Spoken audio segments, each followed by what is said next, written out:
నిన్నే గారాబంగా పెంచానురా. నీకే ఎక్కువ ఖర్చు పెట్టి చదివించాలని ప్రయత్నం చేశానురా. నువ్వు ఏది అడిగినా నేను నీకు ఇచ్చానురా.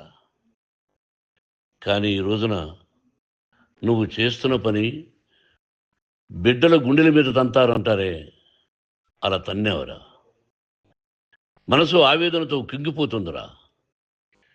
నేను మీ అమ్మ ఏడ్చుకుంటున్నావు.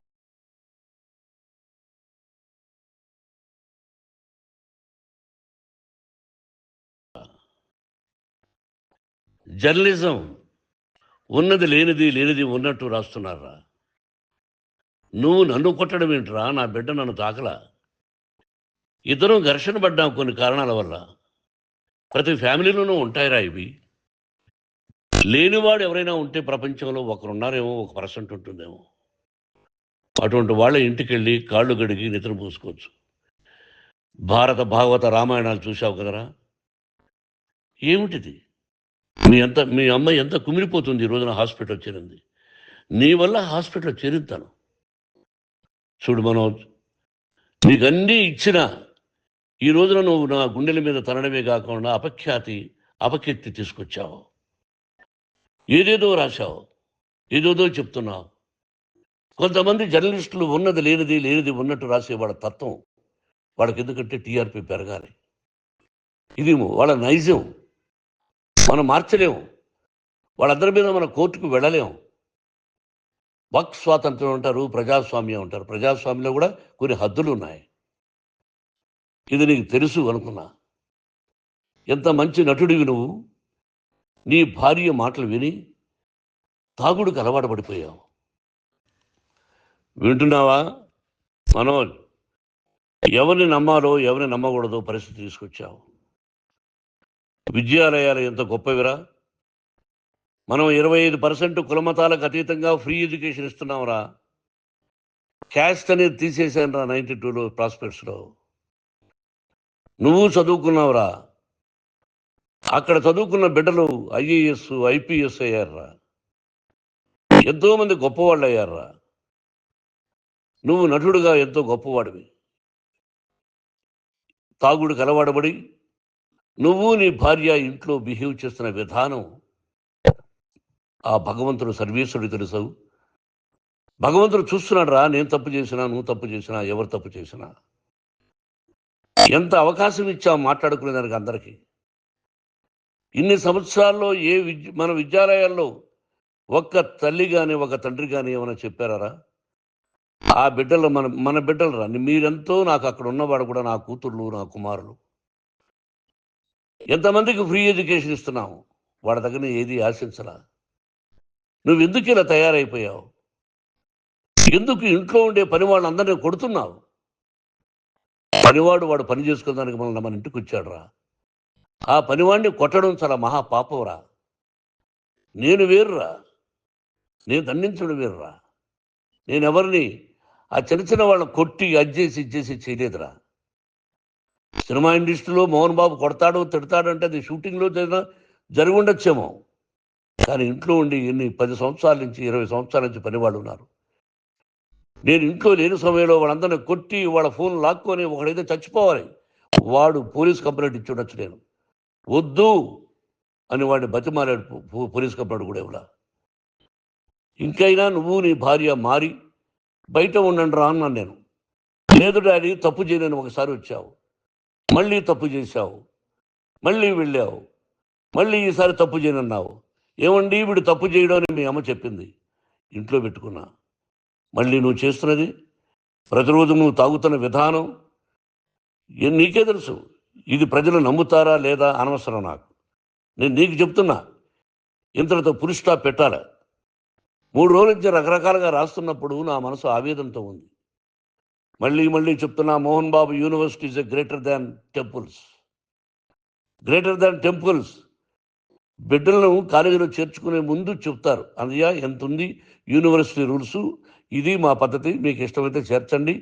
గవర్నమెంట్ ఏమి ఇస్తుందో ఇంత పర్సంటేజీ వాళ్ళకు కూడా మీ దగ్గర ఎందుకు డబ్బు తీసుకుంటున్నామంటే దానికి అర్థం పరమార్థం చెప్పాము. దొంగతనంగా తీసుకోలేదు. ప్రతి దానికి చెక్కులు ఉన్నాయి, అది అకౌంట్ ఉంది. దానిలో తప్పులు జరిగితే డిపార్ట్మెంట్ ఉంది.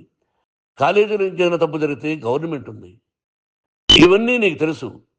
ఈ రోజున ప్రపంచంలోనే నెంబర్ 1గా చేయాలని మీ అన్న కష్టపడి ఇతర దేశాల్లో నెంబర్ 1 యూనివర్సిటీ టైఅప్ చేశాడు.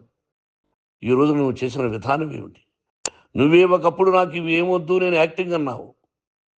ఈ రోజున ఏం చేస్తున్నావు? విద్యాలయాల మీద పడ్డావు. తల్లిదండ్రులు చాలా గొప్పవాళ్ళరా. కొంతమందికి డబ్బు కట్టలేకపోవచ్చు, కట్టని వాళ్ళకు కొంత సహాయం చేసావు. అంతా సహాయం చేయలేము. బ్యాంకుల్లో డబ్బు కట్టాలి, లెక్చరర్స్కి డబ్బులు ఇవ్వాలి, యూనివర్సిటీ బ్రహ్మాండంగా నడపాలంటే మంచి లెక్చరర్స్ కావాలి. ఇవన్నీ తెలిసి చేస్తున్నావురా 32, 33 సంవత్సరాల నుంచి. అది పక్కన పెడితే అందరినీ కొట్టడానికి వస్తావు. మీ అన్నం తిడతావు. ఒక వ్యక్తి వినయ్ గారని ఆయన వ్యక్తి హెల్ప్ చేయడానికి వస్తే ఆ వినయ్ ఎవరు లజ్జాగుడికి చంపేస్తాను వాడు అన్నావు. ఇవన్నీ ఎంత తప్పురా? అంటే మీ నాన్నగారికి ఎవరు సహాయం చేయడానికి వస్తే వాళ్ళందరినీ లజ్జాగుడుకులు అంటావు, చంపేస్తానంటావు. మీ అన్నను చంపేస్తానన్నావు. చంపరా చూద్దాం మీ అన్న. నేనే అన్నా. తాకరా నీ ధైర్యం ఉంటే అన్నా. ఎంతమందిని చంపాలనుకుంటున్నావు? ఎంతమందిని చేయాలనుకుంటున్నావు? నువ్వు ఏం సాధించాలనుకుంటున్నావు? ఆలోచించుకో. ఈ ఇంట్లోకి అడుగు పెట్టడానికి నీకు అధికారం లేదు. ఇది నా కష్టార్జితం. మా నాన్నగారు 10 రూపాయలు 10 పైసలు కూడా ఇవ్వలేదురా. మంచి జన్మనిచ్చాడు మా నాన్నగారు. మద్రాసుకు వెళ్ళి వీధుల్లో అడుగు తిన్నాను రా. ఒక పూట కూడా భోజనం లేకుండా అడుగుతున్నాను రా. న్యాయంగా మోహన్ బాబు తిడతాడు కొడతాడంటారు కానీ మోసగడం అనలేదురా. నీట్ పార్లమెంటేరియన్గా బయట వచ్చాను రా. నువ్వు నా పరువు ప్రఖ్యాతులు మంట కలిపావు. ఏమిటి నేను చేసిన అన్యాయం? నీకు జన్మనిచ్చాను, అదా నేను చేసిన పాపం. అందుకే ఇది నా ఇల్లు అన్నావు. నువ్వు నీ ఇల్లు కాదు. నీ కష్టార్జితంతో నువ్వు సంపాదించుకున్న ఇల్లు నీది. ఇది నా డబ్బు, నా కష్టార్జితం. నా కష్టార్జితంలో నేను పిలిస్తేనే మీరు ఇంట్లోకి రావాలి. అటువంటిది పోగొట్టుకున్నావు నువ్వు. ఆస్తులు అంటావా? ముగ్గురికి సమానంగా రాయాలా లేదా అది నా ఇష్టం.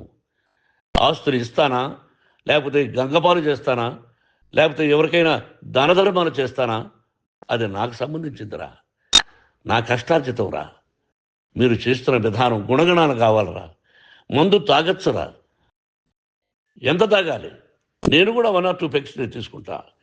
ఇది తప్పు కాదు, జనానికి తెలియాలి. నా డబ్బు ఇది. తాగి ఎవరిని కొట్లా, తాగి నేను తింటున్నా. అది ప్రజలకు అక్కర్లా. నేను తప్పు చేస్తేనే ప్రజలకు కావాలా.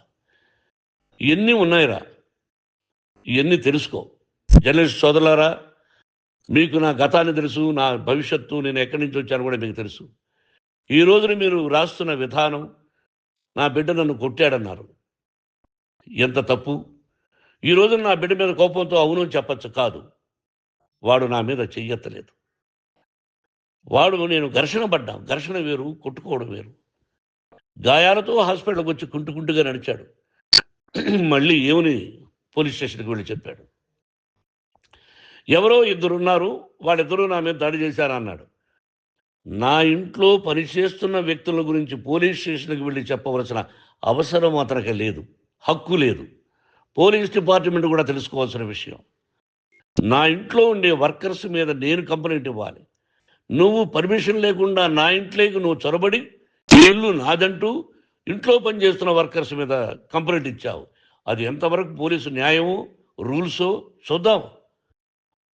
పోలీస్ డిపార్ట్మెంట్ ఇంటికి వచ్చింది. వాళ్ళకి రాశాను ఉత్తరం, అయ్యా నేను సీనియర్ సిటిజన్ని, నాకు రక్షణ లేకుండా ఉంది, నా బిడ్డ వల్ల నా ఇంట్లో నుంచి నా బిడ్డను పంపించేసింది, ఇది నా ఇల్లని. వాళ్ళు నాకు సమాధానం ఇవ్వలేదు. ఇవ్వకపోగా ఎవరిని పట్టించుకోలేదు. ఇప్పుడు పోలీసు వాళ్ళు వచ్చి ఏమండి రూల్స్ ప్రకారం నా బిడ్డ ఇంట్లోకి రాకూడదంటే మాకు హయ్యర్ డిపార్ట్మెంట్, హయ్యర్ అథారిటీ వాడు ఫోన్ చేశారు, మీరు ఎవరిని స్టాప్ చేయొద్దండి, బయట నుంచి ఎవరైనా వస్తే వాళ్ళని స్టాప్ చేయండి అన్నారు. 2 రోజుల నుంచి 10 మంది 20 మంది వస్తున్నారు. వాళ్ళు అలా చూస్తూ నిలబడ్డారు. వాళ్ళు ఫోటోలు తీసుకున్నారు, వాళ్ళ మీద మళ్ళీ వదిలేస్తున్నారు. ఎవరిని నిందించాలి? But I give respect to the police department. వాళ్ళకి ఎవరు ఏ అధికారి ఫోన్ చేశాడో, ఆ అధికారికి ఏ పొలిటీషియన్ చేశాడో అది వాళ్ళకే వదిలేస్తున్నా. కాబట్టి వాళ్ళు పోలీస్ కంప్లైంట్ ఇచ్చినా కూడా మేము సంబంధం లేదని అంటున్నారు. కాబట్టి నేను నా బిడ్డను నిన్ను నాపు చేస్తున్నా. నువ్వు ఇంట్లోకి వచ్చే అధికారం నీకు లేదు.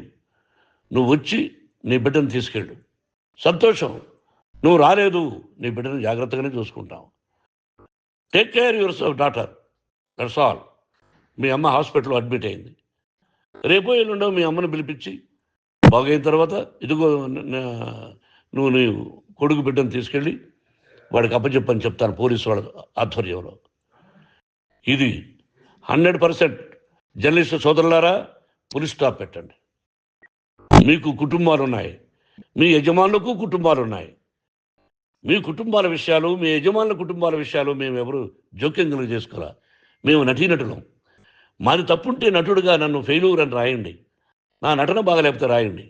బట్ ఇంటి లోపల సందులో నుంచి చూస్తూ తప్పు చేస్తున్నామని ఉన్నది లేనిది లేనిది ఉన్నట్టు రాయకండి. మీకు నా హృదయపూర్వక నమస్కారాలు. ఇన్ని రోజులు హృదయపూర్వకంగా ఎంకరేజ్మెంట్ చేశారు. ఆ ఎంకరేజ్మెంట్కు నమస్కారం చేసుకుంటూ I love you all. I love you police department. మీరు న్యాయంగా ధర్మంగా నడుచుకోండి, ఎవరికి తొత్తుల్లాగా ఉండొద్దండి అని మనవి చేసుకుంటూ నేను సెలవు తీసుకుంటాను. Thank you very much for all the journalist. ఇక్కడ ఫుల్ స్టాప్ పెట్టండి, ఫుల్ స్టాప్ పెట్టండి. Thank you very much. Manoj, నువ్వు నా బిడ్డవి. లక్ష్మీ ప్రసన్న, విష్ణువర్ధన్ బాబు, మనోజ్ కుమార్, నిన్ను ఎలా పెంచానురా నేను? అందరికంటే నిన్నే గారాభంగా పెంచానురా. నీకే ఎక్కువ ఖర్చు పెట్టి చదివించాలని ప్రయత్నం చేశానురా.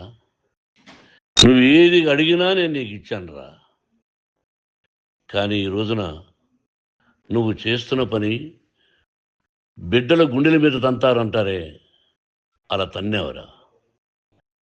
మనసు ఆవేదనతో కింగిపోతుందిరా.